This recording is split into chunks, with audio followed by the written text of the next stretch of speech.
Pilipino Panitikan, hindi ang mandatory subject sa kolehiyo. Pangulong Marcos ay expanded centenarian at ang Pinoylo. PWF, inanmahan ang panukalang naglalayong Pilipinas ng pagtao sa wikang Pilipino sa English field. Pinong Estado Balita, nag-ibig ko balita. Swak! Sakto-sakto, makabago, hindi mawawin sa inyong mga radyo. SWBC on Juventus 4, makabayang balita at class ng Ibansin. Swak sa Province, ang susunod sa SWBC, pinalakas, pinalagas, tulayan ng bayan, Islam, Balita. Miyembro ng PTV, kamisara ng Broadcaster ng Pilipinas.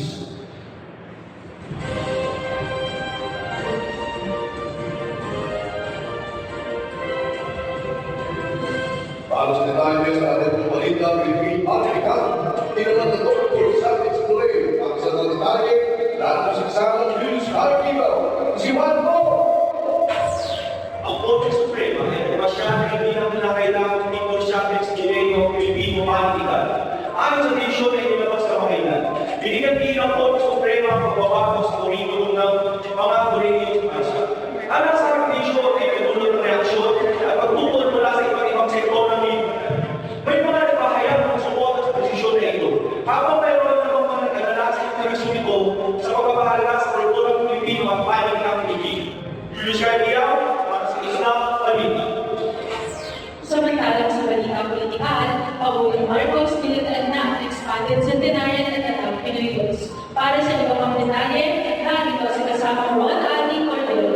Sa isang opisyal na seremoniya, tinagdaan ni Pangulong Marcos ng expanded centenarian at Tatang Pinoyos. Ang mga batas na ililigala ay bigyan ng karagdagang pribilegyo at pagkilala sa mga Pilipino na nasa edad ay 100 taon hindi pa. Sa pamamagitan ng mga batas na ito ay magkakaroon ng mas malawak sumuha at benepisyo ang mga senetaryo nagbigay ng mahalagang kontribusyon sa lipunan.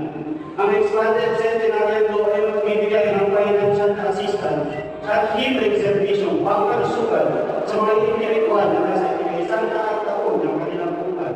Samantalang ang Tatang Pinoy naman pinagdala yung walang kasing na ipagmalaki ng pagmamahal sa kultura at wika ng Pilipinas.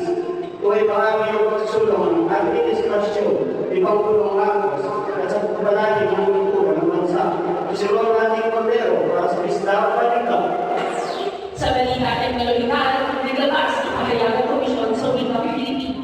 Kaugnay sa panukalang ipagbawal ng Filipino dubbing sa English movies at iba pang programa. Nagbabalita kasama Julius Gardiao, Islam Balita. Nagkagaan ng tapos na mag-aalala ang komisyon sa wikang Pilipino, KWF. Higit sa mga tumalang nagbabawa ng Filipino dubbing sa English movies at programs.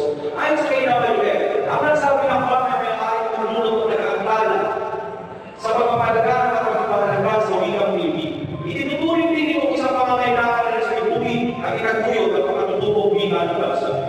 Sinabi ng KWF na ang Pilipino dubbing ay may mahalagang papel sa pagpapalaga at pagkatutunan ng pagpapahalaga sa wika ng Pilipinas.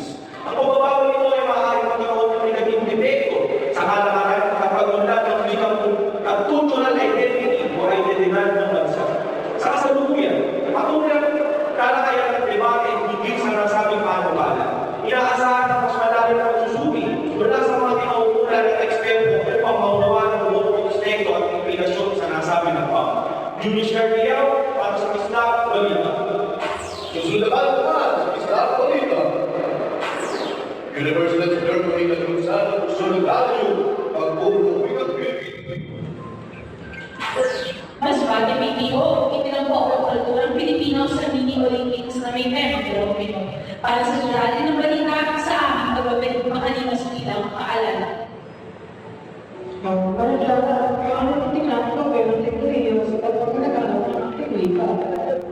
Ilan sa ating paligid ang teknolohiya ay isang biyaya na maaaring magbigay-liwanag sa ating wika at kultura.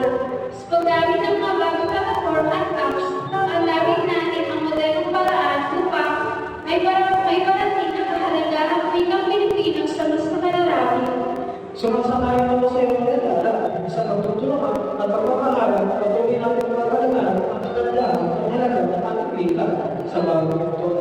pagsisikap, nagtiyag tayo sa mga sa buong dati para sa pagkakasan. Salamat sa patuloy na pagtangkilik at suporta sa pagsulong ng ating wika at kultura. Mahalaga ang pagmamahal sa wikang Pilipino dahil sa pamamagitan nito, patuloy natin na ipapahayag ang ating pinakalalim na damdamin at pagkakalangan bilang mga Pilipino. Lahat ito ay hatid sa inyo ng David at ang pagbilang nito. SWBC Isla Balita. Ang oras ay alas 2 ng hapon. Pagbabalik sa pabalita. Sulit ang International Islam University sa Alemania ang naglunsad at puso sa pagsasalita ng wikang Pilipino. Isla Balita sa Ayan Cruz. Ibalik na to!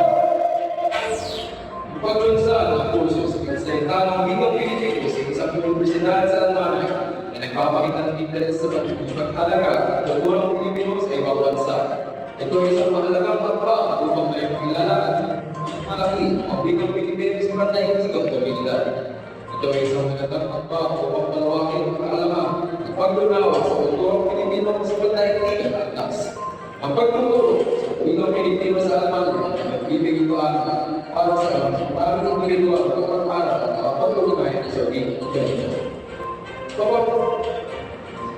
Sa pamamagitan ng pag-aaral ng wikang Pilipino sa Alemania, mas nagiging masaya ang pagkaya ng pagkakaunawaan ng mga Pilipino at Aleman. Ang pagtuturo ng wikang Pilipino sa ibang bansa ay nakaluwa sa mga oportunidad para sa mas malawakang pakikipag-ugnayan at sasamahan sa larangan ng edukasyon at kultura. Ivan Corpus para sa Islam Balita. Sa panghalangang balita naman, Masbate Provincial Police Office nagdaos ng isang mini Olympics na may temang larong Pinoy upang muling pagtuunan ng pansin at pagpapahalaga ang kulturang Pilipino. Kasamang Ronald at Cordero, isiwalan muna. Sa sinagawa ang mini Olympics ng Masbate Provincial Police, binigyang pansin